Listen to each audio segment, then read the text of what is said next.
시대에 종말 시대에 살아가는 저희도 마찬가지고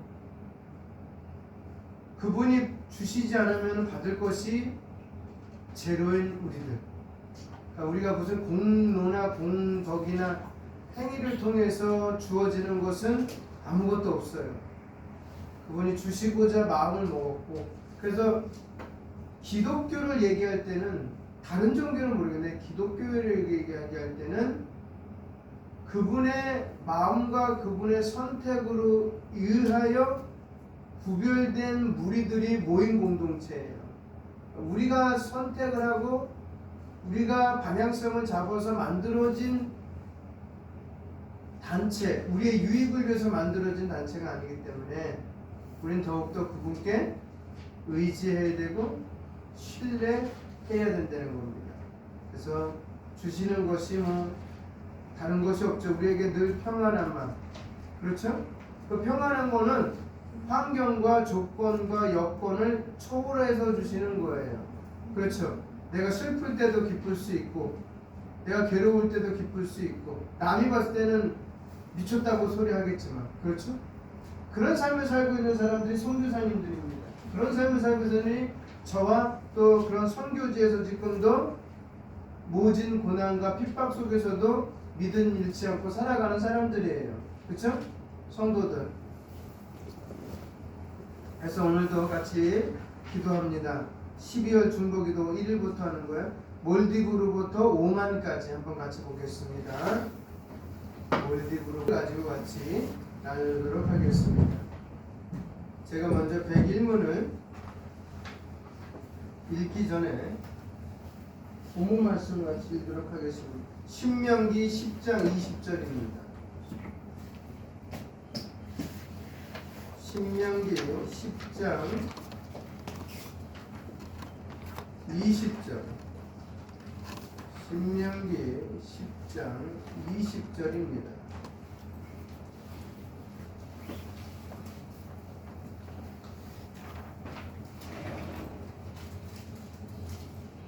신명기 10장 20절.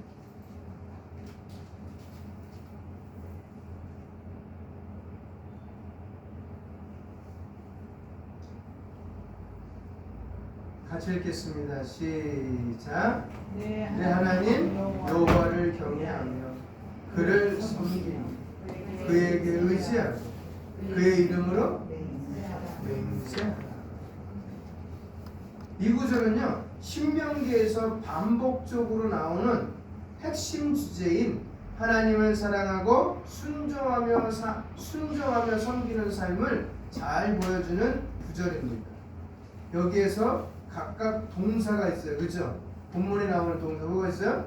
경외하라, 섬기라, 의지하라, 맹세하라. 그죠? 경외하라는 건 뭘까요? 그러면 하나님에 대한 두려움과 존경심으로 그분의 뜻에 순종하라는 거예요.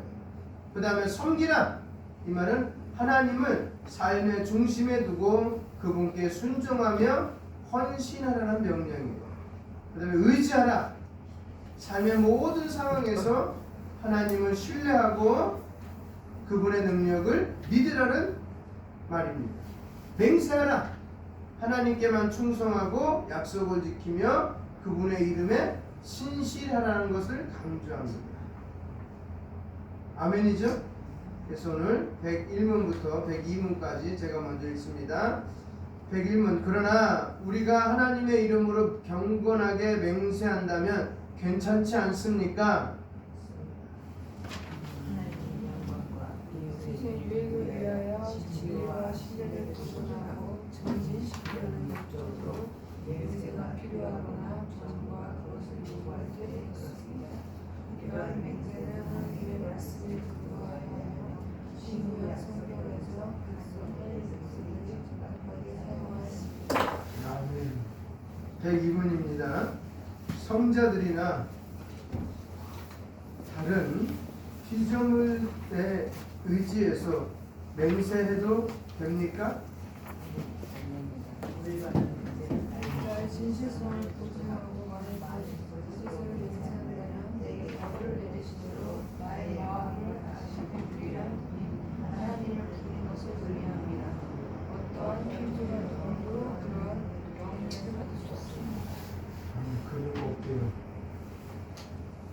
다른 맹세입니다. 다른 맹세. 다른 맹세.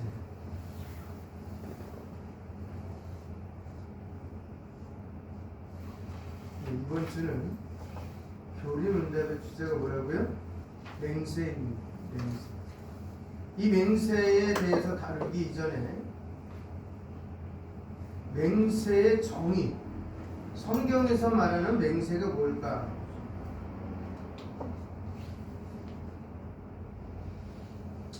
성경에서 말하는 맹세는 이렇게 말합니다. 정당한 맹세는 오직 홀로 사람의 마음을 아시는 하나님을 불러 진리에 대해 증인이 되어 주시며 내가 거짓으로 맹세할 때에 형벌하시기를 구하는 것입니다. 이것이 맹세예요. 더 쉽게 말하면 성경이 말하는 맹세는 나의 말이 진실됨을 증명하기 위해서 하나님을 증인과 심판자로 부르는 거야. 내 말이 진짜인지 가짜인지를 어떻게 해요? 드러내기 위해서 하나님을 뭐로요? 증인과 심판자로 부른다는 것이 이게 맹세예요. 이 맹세는 구약 성경에 아주 자주 등장합니다. 성경의 인물들을 중요한 일이 있을 때 하나님의 이름을 불러 그분을 증인으로 삼았습니다. 대표적인 게 창세기입니다. 창세기 31장 35절 53절을 보겠습니다. 창세기 31장 53절. 창세기 31장 53절.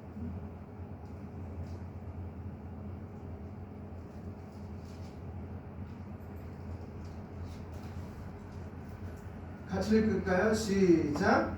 아브라함의 하나님, 나홀의 하나님, 그들의 조상의 하나님이 우리 사이에 판단하시기를 원하노라 하매 야곱이 그의 아버지 이삭의 하나님을 가리켜 맹세하고. 아멘. 어떤 내용이에요? 지금 이 내용은? 예? 라반과 야곱이 맺은 언약의 마지막 부분입니다. 라반은요, 이 언약을 보증하기 위해서 누굴 불러요? 아브라함의 하나님, 나홀의 하나님, 그들의 조상의 하나님을 언급합니다. 반면 야곱은요, 그의 아버지 이삭의 하나님을 가리켜 맹세합니다. 라반과 야곱의 약속, 언약. 이 구절은요, 야곱이 여러 갈등 끝에 평화의 언약을 맺으며 서로 간의 경계를 설정하는 상황에서 나옵니다. 이 언약은 갈르앗과 미스바에서 증거로 세워진 돌무더기를 중심으로 이루어집니다. 라반은 언약을 지킬 것을 강조하기 위해 자신이 섬기는 여러 신들을 참조했으나 야곱은 오직 그의 조상 이삭의 하나님 곧 여호와 하나님을 믿고 맹세했습니다. 이는 라반과 야곱 사이의 신앙적인 차이 또한 보여줍니다. 그런데 하나님에 대한 언급을 보면 라반이 언급한 아브라함의 하나님과 나홀의 하나님은 그의 다신론적 배경을 반영합니다. 라반은 참 하나님을 정확하게 이해하지 못한 채 조상들의 신들을 모두 포함하려고 했을 가능성이 크다는 거예요. 지금 일본이랑 마찬가지예요. 일본이 그래요. 하나님 믿어요. 예수님 믿어요. 어떻게 해요? 다신론적으로 여러 신들 중에 한 신이야. 이해가시겠죠? 여러 신들 중에. 근데 집에 가면 아직도 뭐래요? 신당이 있어요. 들어가는 입구에. 거기에 예수도 있는 뿐이에요. 그래서 이번에 그 일본의 총리가 이시반가 그 사람이 기독교 4대째 신앙인을 하고 있다 그러잖아요. 일본의 그 예수 믿는 사람이 0.44%예요. 1억 3천만 중에 0.44%가 예수입니다. 1%도 안 돼요 지금. 더 줄었어요. 근데 그 1억 3천에서 총리가 기독교인이 나왔다는 게 대단한 거지만 대단한 사건이에요. 근데 그 4대째 신앙생활 하는데 이 총리가 되면 하는 일 중에 뭐가 있어요? 그쵸, 야수꾼이 신사에 들어가서 절하는 거예요. 그리고 제물 바치는 거예요. 어느 교수님이 그런 얘기를 하시더라고요. 그가 4대인지 5대인지 난 잘 모르겠고 정말 신앙인이라면 그는 어디를 안 간다고요? 야수꾼이 신사를 안 간다는 거예요. 갔어요, 안 갔어요? 응? 테레비가 안 봐가지고. 응. 갔어요? 아니, 여쭤보는 거야. 아니 근데요 일본 사람들은요 기독교를 이렇게 예수를 받아들이면 그렇게 철저하게 믿는다 하던데. 철저하게 믿어요. 정말 철저하게 믿어요. 딴 신도 믿어요? 그 예수님만 믿어야 돼요. 딴 신도 그렇게 열심히 믿어요. 그러니까 말씀드렸다. 지금 얘기한 것처럼 이 라반이 갖고 있는 것처럼 다신론적으로 믿는 거예요. 우리도 기독교 들어오기는 다신론이잖아요. 해에게도 빌고 달에게도 빌고 별에게도 빌고 나무에게도 빌고 돌에게도 물에 이런 모든 것 중에 어떤 거 하나 맞이겠지. 그렇죠? 그 중에 하나 맞은다면 나를 도와주겠지. 반면 뭐예요? 야곱은 단호하게 무슨 하나님이요? 이삭의 하나님. 누구의 이삭이? 야곱에게 있어서 아빠잖아요. 아빠. 자기를 낳아준 아빠. 이삭의 하나님, 즉 참 하나님만 의지하며 맹세합니다. 이는 야곱의 신앙이 단순히 전통을 넘어 개인적인 확신으로 발전했음을 의미합니다. 그래서 라반과 야곱 간의 언약은요, 인간적인 평화 조약인과 동시에 하나님의 주권 아래서 이루어진 사건입니다. 하나님께서 이 관계를 지켜보시고 판단하실 분이라는 고백은 하나님의 초월적 주권을 강조하는 거예요.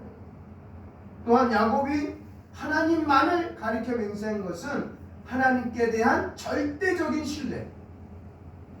그분이 아니거든. 이 야곱과 이삭의 아빠 누구예요? 이삭의 아빠 누구예요? 아브라함이잖아요. 아브라함이 몇 세 때 죽었어요? 175세 때 죽었잖아요. 그렇죠? 아브라함이 이삭을 낳을 때가 몇 살이에요? 100세잖아요. 그럼 몇 년 동안 같이 있었어요? 75세. 이삭은 몇 세 때 결혼했어요? 40살. 그러면은 결혼하고 나서 애 낳잖아요. 그럼 몇 년 동안 아브라함과 같이 있었어요? 야곱은 할아버지하고 35년 동안.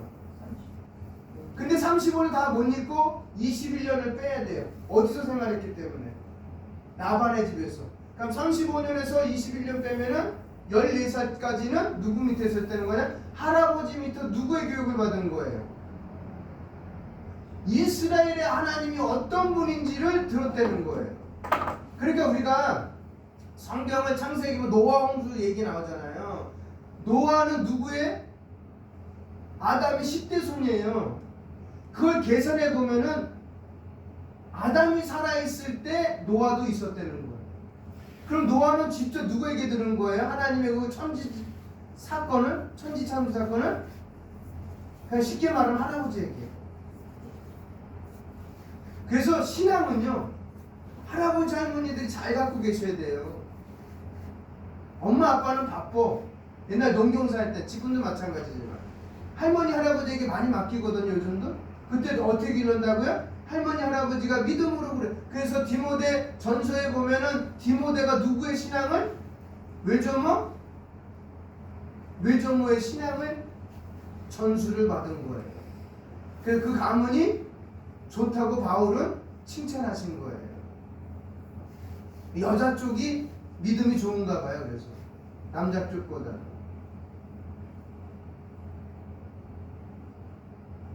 그래서 현대사에서도 다양한 신념과 세계관이 존재하고 있지만 성도인 우리는 오직 하나님, 여호와 하나님을 섬기고 따르는 삶을 살아야 합니다. 그래서 라반과 야곱은 갈등과 상처가 있었지만 하나님을 증인 삼아 화해했습니다. 우리도 갈등과 상처가 있을 때 누구를 증인 삼아야 돼요? 하나님. 하나님을 증인 삼아야 돼요. 그리고 우리 관계 속에서도 하나님을 중심으로 회복과 화해를 추구해야 됩니다. 할렐루야. 그랬을 때 어떻게 이 맹세가 힘이 있는 거예요. 라반처럼 하면 힘이 없는 거예요. 우리 누구처럼 했기 때문에 이 맹세가 힘이 있는 거예요? 야곱처럼. 근데 이 야곱도 하나님을 어떻게 한 거예요? 이삭을 통해서, 아브라함을 통해서 들었지만 어디서 들은 거예요? 텐트 안에서 들은 거예요. 근데 정말 그 듣던 것을 어디서 경험해요? 어디서 경험해요? 이 야곱은 계속 할아버지 이 아브라함에게도 들었어요? 저 삼촌한테 가다가 네. 그렇게 잘 몰라요. 근데 그 가서 자는데 네. 하나님이 계시다는 걸 알았잖아요. 그렇지. 여기도 계신다. 여기 계시다는데 아버지 집에만 있는 게 아니라 그렇죠. 여기 계시고 자기 가 있는 데는 어디든지 하나님이 계시다는 걸 그렇죠. 그때 베델에서 알았어요. 만난 네. 거예요. 예. 그 교회 이름이 베델 교회가 많아요. 그 다음에 돌아왔을 때는 엘베델이라고 한 거예요. 하나님, 하나님의 집입니다라고 해서 거기서 제사 지내잖아요. 그것처럼 하나님은 우리가 시각적으로나 공간적으로나 환경적으로 묶어놓으면 안 되는 거예요. 그분은 또 묶어놓는다고 묶여지는 분도 아니지만, 그래서 솔로몬이 성전을 헌당식 할 때 뭐라 그랬어요? 내가 여기만 있겠냐 이거지. 그렇죠? 내가 여기만 있겠냐? 왜 너는 나를 여기다 가둬놓으려고 그러냐? 야곱이나 야곱처럼 어떻게 해요? 그런 고백이 하나님은 뭐요? 이 광야 같은 아무것도 없는 것 같은데 계시구나. 나 혼자인 줄 알았는데 그분은 나와 함께 계셨구나 하면서 깨달은 것보다 체험을 한 거죠. 경험을 한 거예요. 그런 것이 하나씩 뭉치고, 또한 뭐요? 라반 삼촌에서 21년 동안 14년은 누구 때문에 뭐를 위해서 한지 아시죠? 7년 동안은 그냥 있었다가 이제 나머지 14년은 뭐 한 거예요? 아내를 위해서 헌신한 거예요.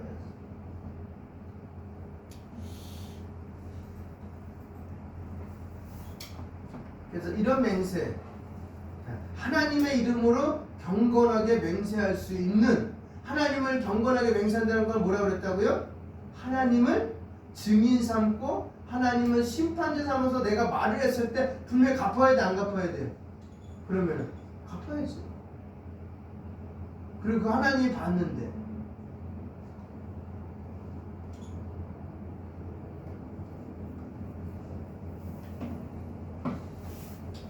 그 다음에 또 한 구절이 뭐냐면 사무엘상 24장 볼까요? 사무엘상 24장.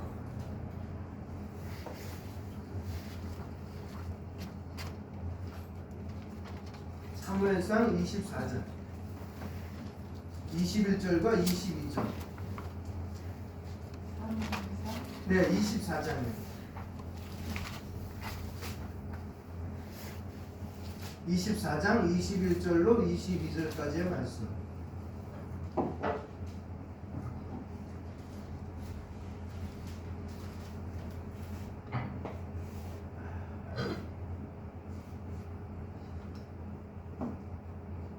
같이 읽을까요? 시작. 그런즉 시작.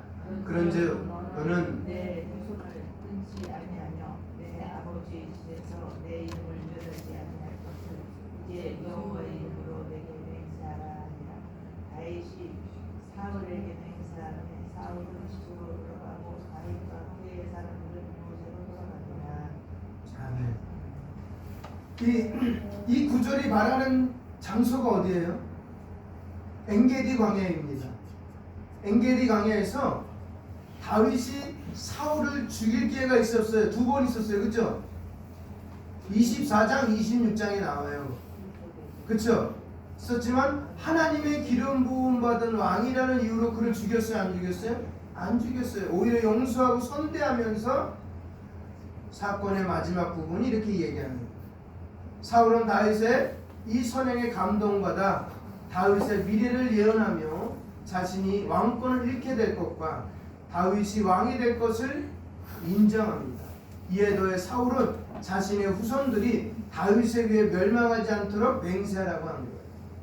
나는 여기서 죽어도 되는데 내 후손만은 지켜달라고 얘기하는 거예요. 근데 다윗이 지켜줬어 안 지켜줬어요? 지켜줬어요. 쩔뚝발이 이스보셋 지켜줬어 안 지켜줬어요? 그렇죠. 근데 압살롬의 사건 때 이스보셋 나왔어요 안 나왔어요? 못 나왔어요. 못 나왔다고 말해야 되는지 안 나왔다고 말해야 되는지 모르겠어요. 왜냐면 쩔뚝발이니까 누군가가 데리고 가야 되는데 데리고 오는 사람이 없다는 거지. 그래서 어쩔 수 없이 자기 거기 있었다고 말했지만 다윗은 진노하잖아요. 아니 그 진노도요. 네. 그 사울 그 아들 압살롬. 그 신하가 가서 네. 거짓말을 했잖아요. 네. 그러니까 더 진노를 한 거예요. 왜 너는 안 나오고 있었냐? 네. 그 신하가 잘못한 거지.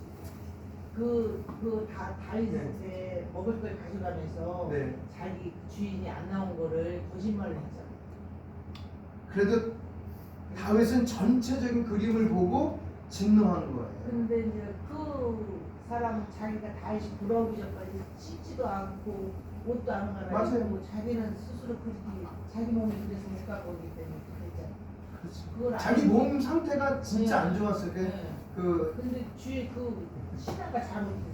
밑에 사람이 거짓말해가지고. 그렇죠. 거짓말은. 근데 이제 다윗은 그렇게 봤는데, 그러니까 우리들은 그렇게 봤는데 다윗은 그래도 나오라고 나와서 자기와 함께할 줄 알았다고 생각을 했던 거예요. 그러니까 뭐 서로 생각이 약간 견해 차이가 있을 수 있는데 그래도 다윗은 끝까지 약속을 지켜. 제가 주장하고 싶은 건 지금 끝까지 약속을 지켰다는 거예요. 끝까지. 그러니까 사울의 여기서 얘기하는 게 뭐 사울이 요청한 건 뭐예요? 그래서 내 아비 집에서 내 이름을 멸하지 말아라. 그땐 다윗은 뭐라고 해요? 예? 다윗은 뭐라고 해요? 그래, 그러겠다라고 얘기를 합니다. 그렇죠. 그래서 다윗은 사울을 직접 대하지 않고 하나님의 때를 기다리며 왕권을 하나님께 맡기는 신앙적인 태도를 보여주고 있습니다. 이 사건은 다윗이 하나님과 사람 앞에서 신뢰받는 리더로 성장하는 과정 속에 있음을 보여주고 있습니다. 그래서 우리가 오늘날 이 맹세를 통해서 볼 수 있는 것은 네 가지 있는데, 첫째가 하나님을 의지하는 삶을 살아내는 거예요. 하나님. 다윗은 사울을 죽일 기회를 잡지 않고 하나님의 주권과 섭리를 믿었습니다. 우리도 인생의 중요한 선택에서 하나님의 인도하심을 신뢰하고 인간적인 방법으로 문제 해결을 하려 하지 말자. 그리고 용서와 화해가 있어야 된다. 다윗은 자신을 죽이려 했던 사울을 용서하고 선대했습니다. 이처럼 우리도 복수심이나 원망을 내려놓고, 사실 이 복수심과 원망이 우리 인생을 다 갉아먹어요. 그래도 나온 게 뭔지 알아요? 연세 드신 분이 돌아가시기 직전에 하는 말에 껄이 나온 거예요. 그래도 용서할 걸, 그래도 사랑할 걸. 왜? 이제 시간이 얼마 안 써. 근데 그분만 시간이 없는 게 아니라 우리들도 없어요. 많은 것 같지요? 아니요. 돌아보세요. 후딱 가요. 벌써 1년 갔어 올해. 그렇잖아요. 이거 시간은 되돌이킬 수 있는 것이 없어요. 만약에 일단 저도 하나님께 요즘에 기도하는 것 중에 하나, 하나님의 아담과 무두셀라와 노아들은 그래도 몇백 년, 일단 500년 이상 살았는데 뭐 환경이 파괴돼서 그렇습니다라고 얘기한다면 제가 할 말은 없겠지만 그래도 하나님께 묻는 거예요. 왜 우리는 100년도 못 사느니, 이제 의학이 발달해서 100년 조금 넘는 않게 사는데 그게 뭡니까? 좀 우리도 한 500년, 600년 살면은 우리의 과거도 좀 잘못도 해결할 수 있는 시간이 많지 않습니까? 그리고 하고 싶은 게 얼마나 많은데 이거 너무 짧지 않습니까? 라고 이야기를 했지만 그거에 대해서 응답은 없지만 시간이 짧아요. 미워할 시간도 없고, 응? 그런 거 말고, 우리가 말한 부정적인 거 말고 긍정적인 믿음의 사람으로서 다 용서하면서, 그게 은혜예요. 여러분에게 만약 예수님이 우리에게 그 은혜가 없다면 우리는요, 우리들 사이에 뿐만 아니라 완전히 그분 사이에 해결하지 못해. 그럼 우리는 평생 원망과 복수심 가지고 살다가 죽는 거예요. 뭐 하나 해보지도 못하고 그 시간 다 낭비하는 거야. 저는 나쁜 놈, 이는 나쁜 놈, 저는 쏴 죽여야 되고, 이러고 가다 보면 다 버리는 거예요. 근데 다윗은 그걸 어떻게 해요? 다 내려놓고 용서의 길을 택했다는 거예요. 그래서 여기서 맹세의 중요성을 이 본문에서 말하는 게 뭐냐면, 다윗이 사울과 약속을 지켰던 것처럼 우리도 하나님과 사람 앞에서 한 약속을 책임감 있게 지켜야 합니다. 약속을 지키는 것은 신앙적 신뢰와 인격의 증거입니다. 또 하나는 신앙의 성숙도를 나타냅니다. 할렐루야. 아멘입니까? 그래서 교리 문답은 옳은 맹세가 하나님의 영광과 이웃의 복을 확대하는 결과를 가져온다는 것을 두 개의 본문을 통해서 우리에게 얘기하고 있는 거예요. 아시겠죠? 예? 그래서 맹세가 뭐라고요? 하나님과 예? 하나님과 사람 앞에 맹세할 때 하나님을 증인 삼고 심판자로 부르신다는 거예요. 그래서 그분이 판단하시는 거예요. 그걸 우리는 뭐라 그러냐면 주권이라 그래요. 그 주권 안에서. 그래서 대표적인 거 창세기 31장에 누구 나왔다고요? 야곱. 사무엘상 24장에 누구 나왔다고요? 다윗과 사울.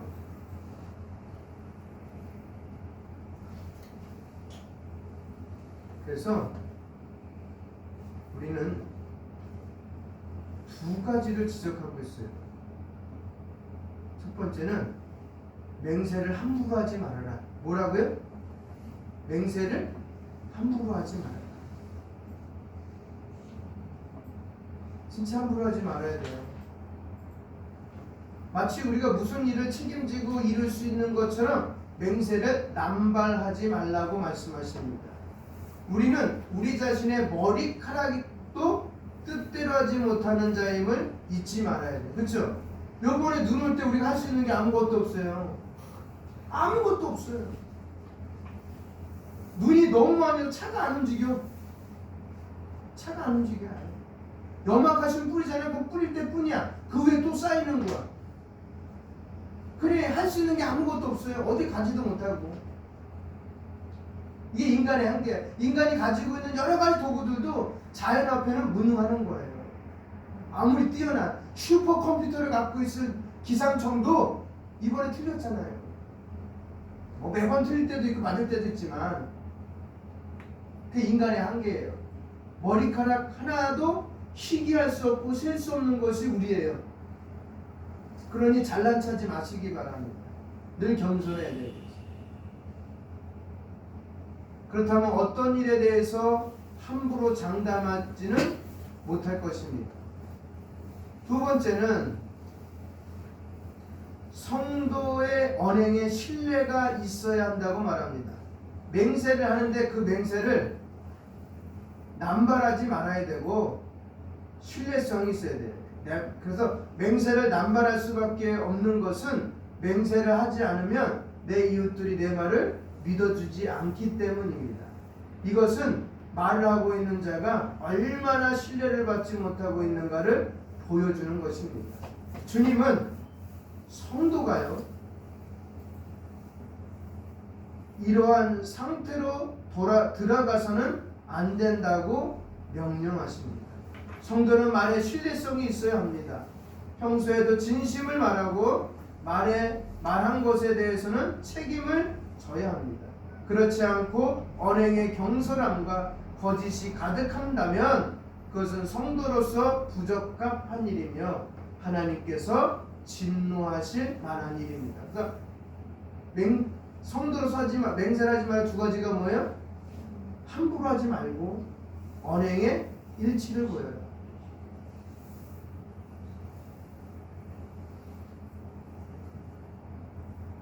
여러분, 사회가 복잡해지고 경쟁 사회가 되면서 한국 사회에 나타난 큰 문제 중에 하나가 거짓입니다. 어떤 목적을 위해서 거짓말을 하는 것을 어렵지 않게 생각합니다. 공공의 유익을 위한다는 미명하에 혹은 어쩔 수 없다는 말로 사실을 덮습니다. 물론 그런 경우 있습니다. 그럼에도 불구하고 성도가 진실해야 한다는 것은 분명합니다. 성경은 거짓에 대해서 강력하게 말합니다. 사탄의 이름이 어떤 이름이에요? 그래서 한번 볼까요? 요한복음 8장 44절. 요한복음 8장 44절.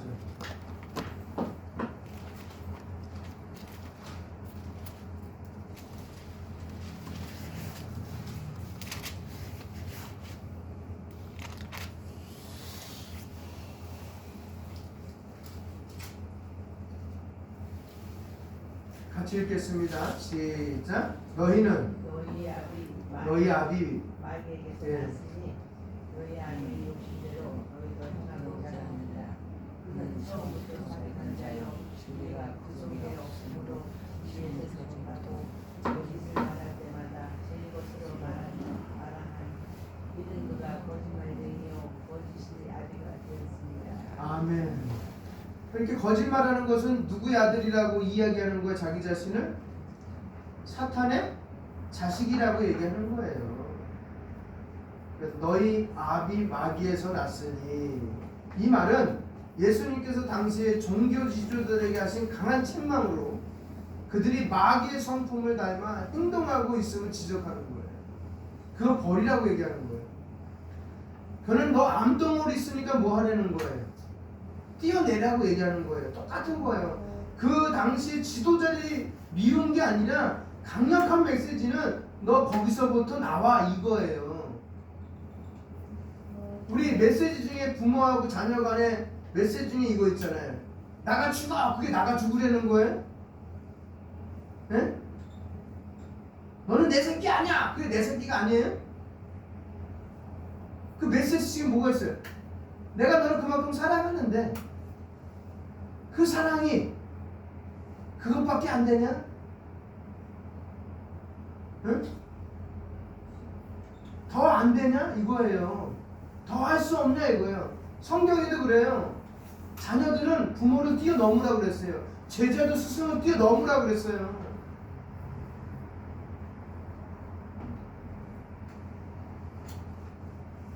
그래서 예수님은 단순히 육체적 혈통이 아니라 영적인 소속을 강조합니다. 그들의 행위와 마음이 하나님이 아니라 마귀를 닮아가고 있는 것을 폭로한 거예요.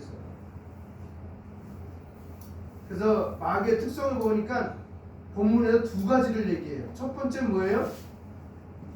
처음부터 살인한 자다. 이게 어떤 사건이에요? 그렇죠. 가인과 아벨 사건.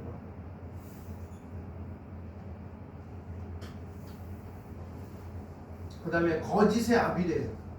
마귀는 처음부터 하나님과 진리에 반대하며 거짓으로 세상을 속이는 존재입니다. 이거 창세기 몇 장에 나와요? 3장. 누굴 속이는 거예요? 그렇지, 하와를 속이잖아. 아담과 하와를 속이는, 처음부터 속이는 자예요. 이간질하는 자. 그런 사람들은 뭐의 특징이? 진리가 그 속에 있다 없다? 없다는 거예요. 거짓을 가득 찼는데 진리를 찾아볼 수가 없다는 거예요. 진리는요 하나님께 속한 것이고요, 마귀는 진리를 거부하고 대적하는 본성을 가지고 있습니다. 마귀는 거짓으로 사람들을 속이고 어디로 인도해요? 멸망으로.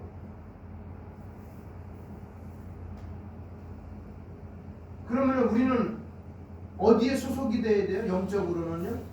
진리에. 그렇죠? 우리 진리에 소속되어야 되잖아요. 인간은 중립적인 존재가 아닙니다. 누구나 영적으로 하나님께 속하거나 마귀에 속해. 둘 중에 하나예요. 예수님을 믿고 진리를 따르는 자는 하나님께 속하고, 진리를 거부하고 죄를 따르는 자는 마귀에게 속한 거예요. 그래서 우리는 마귀가 가지고 있는 이 본질에 대해서 늘 경계해야 돼. 우리도 혹시 있지 않나? 근데 우리가 있어요, 없어요? 예배소서 말씀해 보니까 있어요, 없어요? 있었는데 그거 다 해결해 주셨잖아요. 전에는 이랬는데 이제는 이렇게 됐다고. 그죠? 2장 1절로 9절까지 한번 보세요. 잘 살펴보세요. 전에는 우리의 전 상태를, 진리가 없는 상태를 얘기해 주다가 예수님이 우리 안에서 내가 중생한 게 아니에요. 예수가 나를 중생케 한 다음에, 다시 말해 거듭나게 한 다음에 이제는 이라는 표현을 쓴 거예요. 이제는 내 안에 뭐가 없다는 거예요? 마귀의 본질이 없다는 거예요. 그러면서 이제 너희는 어디 안에 거하라? 진리 안에 거하라. 그래서 예수님은 요한복음 8장에 이렇게 말합니다. 진리를 알지니 진리가 너희를 어떻게 한다? 자유케 하리라. 이 자유케 하리라는 것은 모든 것으로부터 해방받는 거야. 그러니까 어려워도 기쁜 거고요. 슬퍼도 기쁜 거예요. 바보처럼. 그래서 오른쪽을 떼면 왼쪽도 낼 수 있는 거고요. 오리를 가라면 심리도 갈 수 있는 거고요. 걷어달라면 속옷도 줄 수 있는 것이 그게 자유한 자의 모습이에요. 그 자유한 자는 집이 어디 있는 거예요? 히브리서 말씀해 보니까 집 없어요. 나그네라고 표현하고 있어요. 나그네에게 거칠 게 있어요, 없어요? 없어요. 오늘 여기다가 텐트 걷어서 동쪽으로 갈 수도 있고 서쪽으로 갈 수도 있고 북쪽으로 갈 수도 있고, 응? 그래서 예배는 여기가 좋사오니가 아니에요. 광야교회를 한번 보세요, 여러분. 구약에 열심히 딱 뻘뻘 흘려고 텐트 쳐놓고 12지파 다 했고, 근데 여기가 좋사오니 그랬더니 좋사오니 하고 예배 드릴 때 뭐가 있었어요? 불기둥과 구름기둥이 있었어요. 그 자리에 딱 서서 이제 다 지고 했더니 다 저하고 예배 드리려고 했더니 갑자기 또 움직여. 그러면 그 예배당이 움직이는 거야, 안 움직이는 거예요? 움직이는 거야. 내 형편을 고려하지 않아요, 하나님은. 누구 형편을 고려하는 거야? 자신의 주권만 주장하는 거예요. 그럼 또 우리는 따라가는 거 어쩔 수 없어. 또 다시 짐 싸고 불평불만하고 또 따라가는 거예요. 그래서 제가 말씀드렸잖아요. 지금까지 잘못을 보고 회개하지 말고 뭐라고요? 지금 있는 그대로 모습을 내려놓고 갑니다. 따라가는 거예요. 그러다 보면 내가 점점 뭐가 되는 거야? 성화되어 가는 거예요. 아멘입니까? 그래서 우리는 거기 안에서 자유함을 누리는 거예요. 뭘 구속받지 말고. 그래서 여러분, 그래서 진리를 거부하는 삶은 결국 마귀에게 속한 삶으로 이어지며 영원한 멸망으로 빠져들게 된다는 것입니다. 그래서 거짓의 아비의 그 이름, 처음부터 거짓이야, 거짓. 그래서 사탄의 중요한 특징이 뭐라고요? 거짓인 것입니다. 또 옛사람의 중요한 특징 중 또한 그것도 거짓입니다. 골로새서 3장 한번 볼까요? 골로새서 3장 조금만 더 하고 끝낼게요. 앞으로 골로새서 3장 9절입니다. 골로새서 3장 9절.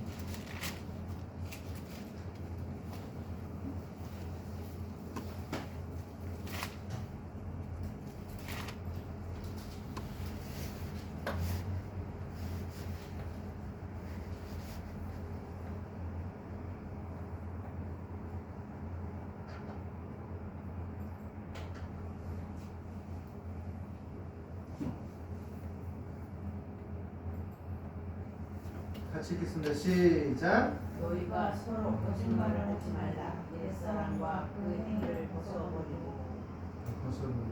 뭐를 하지 말라고요? 거짓말을 하지. 서로 거짓말을 하지 말라. 이게 예배소에서 동일하게 나오잖아요, 그렇죠? 거짓의 입술을 버리고, 그렇죠? 이 구절은 그리스도인들에게 진실된 삶을 살 것을 명령한 거예요. 뭐뭐 하지 말라, 동사잖아요. 그러면서 명령형이에요.